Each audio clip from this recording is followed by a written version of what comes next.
I'd like to do a short, brief take on nationalism because it lies at the heart of our modern international system. The nation state is the building block of the modern international system. Today, there are 193 nation states in the world. And if you're lucky, you belong to one of them, and you have a government and an army that protects you. If you do not belong to a nation state, you really have no rights. Think of refugees. But nations are a modern element in the national system. There were no nation states a little over 200 years ago. They begin with the twin revolutions of the French Revolution in the end of the 1700s and the American Revolution that happened at the same time. These two revolutions, the American and French, really began a whole new framework for international order. Over 200 years ago, there were no nation states. Think empires, kingdoms, bishoprics, free cities, tribal concatenation, caliphates, all kinds of political institutions and states, but no nation states.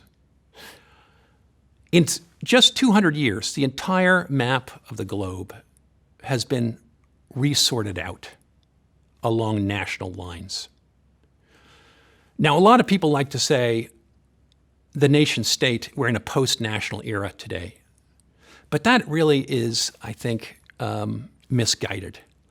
Over 100 nation states gained independence from the World War II, 1945, to 1970. That's more than half the nation states.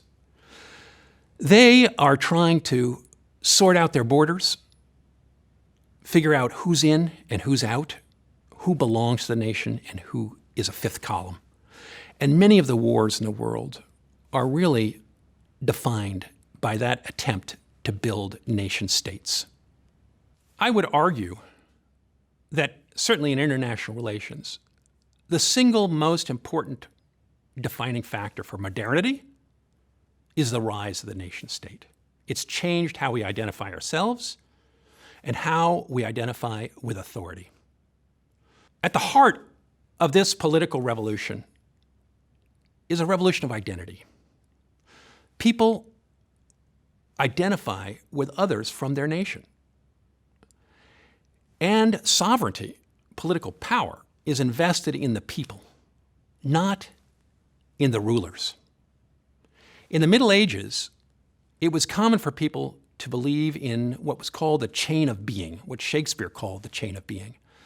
That's a long, in a sense, chain of authority that starts with God, works its way down through angels, the seven spheres of heaven, to kings, the aristocrats, bourgeoisie, commoners. Then, of course, there's various kinds of indentured servants and serfs, slaves, animals, various demons, all the way down to the devil.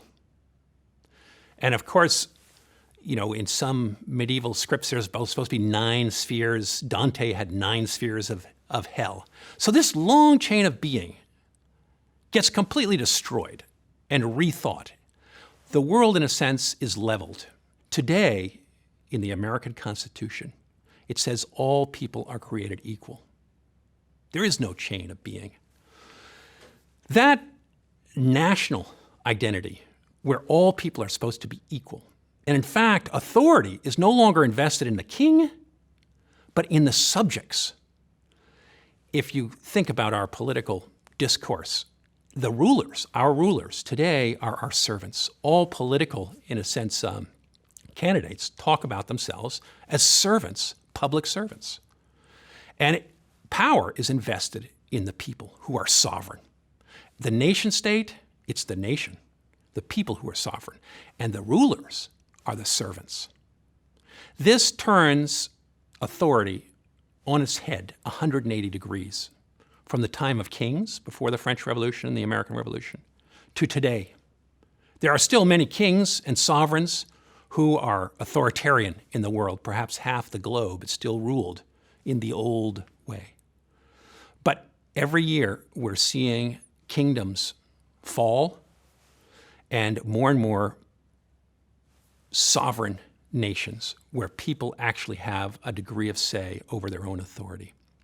One can liken this revolution in the realm of international relations to a giant earthquake in which the aftershocks continue to ripple across the globe. And in the Middle East, we're still seeing those aftershocks. We're seeing, for example, a Kurdistan ripping itself out of Iraq, Syria, perhaps Turkey even. We're seeing Palestinians making a drive for a state. Southern Sudan just a few years ago hived off and was recognized as a separate state from Northern Sudan. So the national borders that are created in the First World War are not always permanent. They're being contested. The Islamic State, which has been so much in the news recently, destroyed the border between Iraq and Syria only a few years ago. It erased it. It raised its flag and said, we have destroyed nation states. We're going to rebuild an Islamic caliphate. In a sense, challenging this development of the nation state in the Middle East. Now, of course, America is destroying, is bent, hell-bent, and much of the West is, in a coalition to destroy that Islamic state. And in a sense, to bring back the borders that were hammered out in World War I. But the power of national identity has been extraordinary. It has swept everything before it.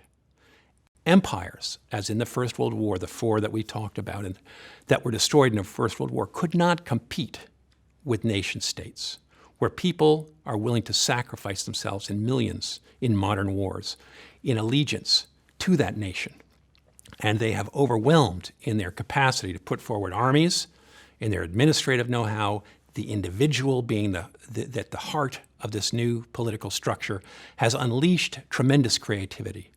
So constitutionalism and nation states have been an extremely dynamic force that in a Darwinian sense have just swept all the other political concatenations into the dustbin of history.